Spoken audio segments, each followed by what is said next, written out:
the technical architecture of HFM Financial Management.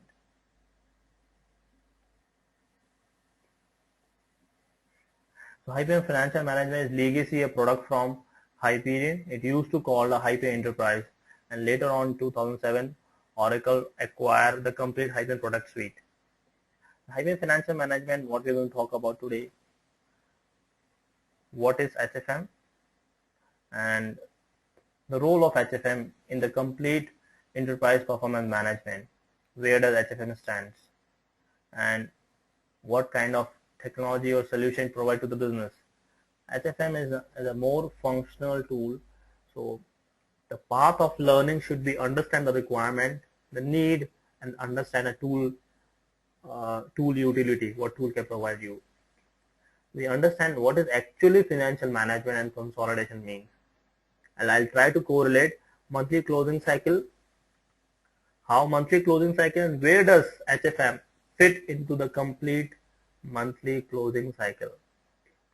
We talk about the consolidation techniques and how HFM have a leading edge as compared to your various products.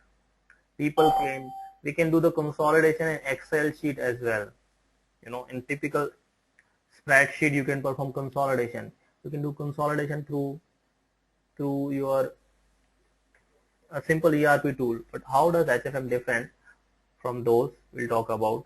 So say company A contribute 30% and company B contribute 40%.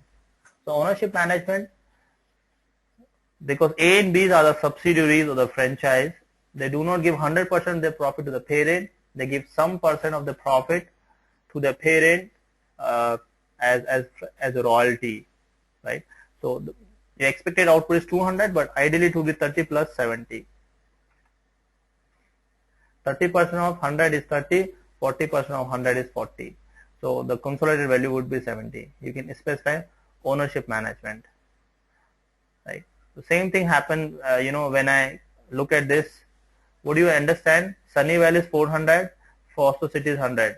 Your expected total sales maybe 500, but is 180. Why? Because I apply consolidation over here, and I said for month of August 20% be consolidated. Let me log in once again. So we say over here 20% of my Sunnyvale, which is 80, and 100% of Foster City is become 180 because I apply the ownership management over here.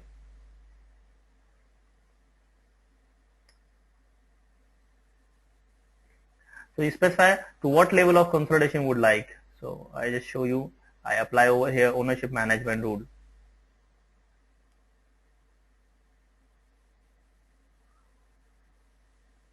Okay, it takes a little time to come up.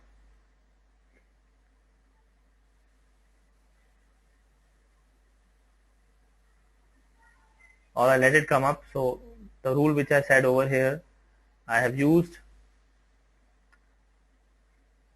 parent as my California as my parent, and under this parent there are two children, Foster City and Sunnyvale, and I say in the month of August for 2004 it will consolidate only 20%. Oh my God. August for 2004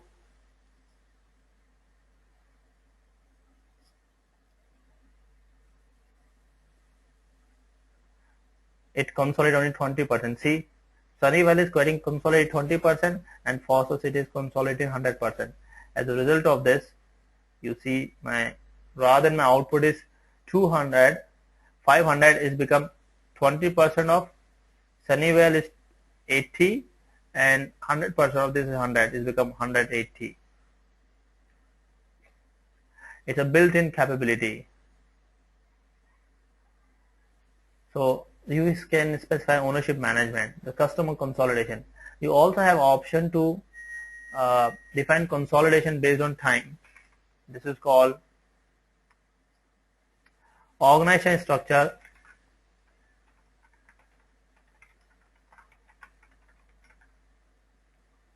based on time. So now imagine a situation where my organization structure changes.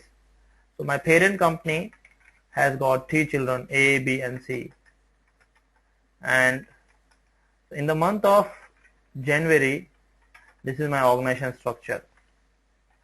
In the month of February, one of my entity got sunset. So I don't have to physically remove this. We can attach one flag which is specified entities enable or disable. So as a result of some acquisition or merger, one of my entity got sunset. So, or it got sunset, or we don't want it to consolidate for the month of February due to some reason. So my output would be, naturally when I consolidate in the month of January, it is A plus B plus C plus D. Whereas in the month of February, A plus B plus C. So my organization structure also changes. In the month of March, the entity which got sunset, or the entity which we disable it, now enable once again, right? So my organization structure changes over the period of time. This we can also enable. So you have option over here to activate or deactivate your entity. A flag is attached, right? So with this you can customize your consolidation approach, organizational structure. That's a broad difference between the typical consolidation and the consolidation you apply with HFM. There's few examples. There are much more. We can customize the consolidation to any extent by writing the rule. So they are built-in feature. In addition to this, with the use of scripting, you can do much more than that.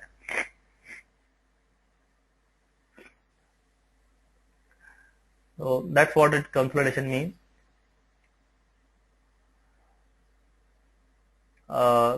In terms of EPM architecture, before this I like to show you another thing. People generally compare HFM with your traditional ERP tool. I tell you, HFM is a tool which uses underlying data source is RDBMS, and therefore the way it organizes the data in a multi-dimensional format. So HFM stores data in multi-dimensional format, whereas your traditional ERP tool which perform the consolidation stores data in your tabular format. This is the example. This is how data is being stored in a tabular format in your traditional ERP tool, or any tool which has the capability to perform consolidation. The data is stored in tabular format. But the same data when HFM stores, logically it stores in terms of subcube. So the benefit of storing data in subcube structure is you can make use of OLAP functionalities. Therefore, the analysis on your data can be done to a great extent. So the fundamental difference between your transactional system and OLAP system we make use over here. So logical data presentation in HFM is done this way, and this makes HFM different than your traditional ERP tool. So on top of financial consolidation, we are applying business intelligence. Therefore, it becomes a financial intelligence. So this is one of the reasons which make HFM different than your other traditional tool.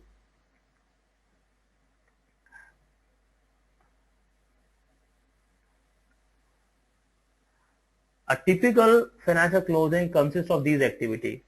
If you talk about all organizations in the world have financial closing activity, maybe they do once in a quarter. You must have heard about some company has published their financial report, quarterly financial strength of quarterly or yearly or half yearly. They disclose their profit. So when they publish their profit in terms of report to the government bodies or statutory bodies or internal to their client, stakeholders or customers, they use certain formats, and the format is imposed by, in US, the Security Exchange Commission, and the reporting standards are being followed in different countries are different. We have 10K and 10Q reporting standards. They are reporting templates for statutory bodies. So first step in the complete process is to collect the data from different sources and perform closing, data cleansing. So I may have data from different sources, maybe a legacy, maybe RDBMS, maybe semi-structured data or Excel spreadsheet. Sources could be different. The first step, collect and clean the data. So in order to collect and clean the data, we use a tool called Financial Data Quality Management. You see, for each activity, we have got a separate tool. So in order to support the complete end-to-end financial closing process. So collect and cleansing of data. It's a data cleansing tool specialized for financial industry, for FDQM. That is what we are going to learn as part of training program. Once you collect the data from different sources, you consolidate them. You apply simple consolidation, you do custom consolidation based on statutory rules, do through HFM Financial Management.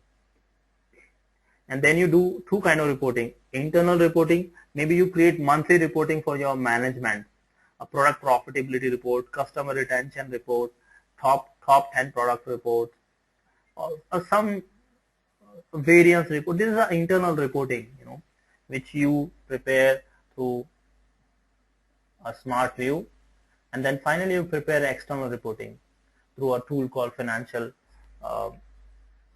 Financial Reporting. So you see the 4 level of implementation done by 4 products. We club together all these 4 tools and prepare one training program, which give you end-to-end view to the user. So at the end of the day, the kind of report you would show to the user, the end result would be your reports. And I show you an example of real financial reports. How do they look like?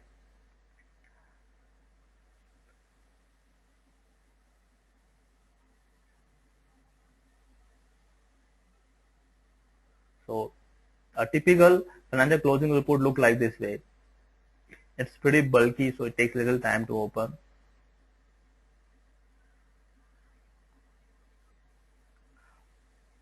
Okay, let it open. This is your traditional closing report. Now you see, in the old days, financial closing consolidation means publishing your balance sheet, profit loss statement, cash flow. But nowadays, your client likes to know everything, every information about your business, right? So we also publish what is the head count of my organization, how my company is growing, number of employees are being hired, what is the expenditure of my organization based on different line of business, based on different geographical, based on different various parameters. How do you spend your process, your money flow? You see the expansion of my money based on my department, based on different geographical unit.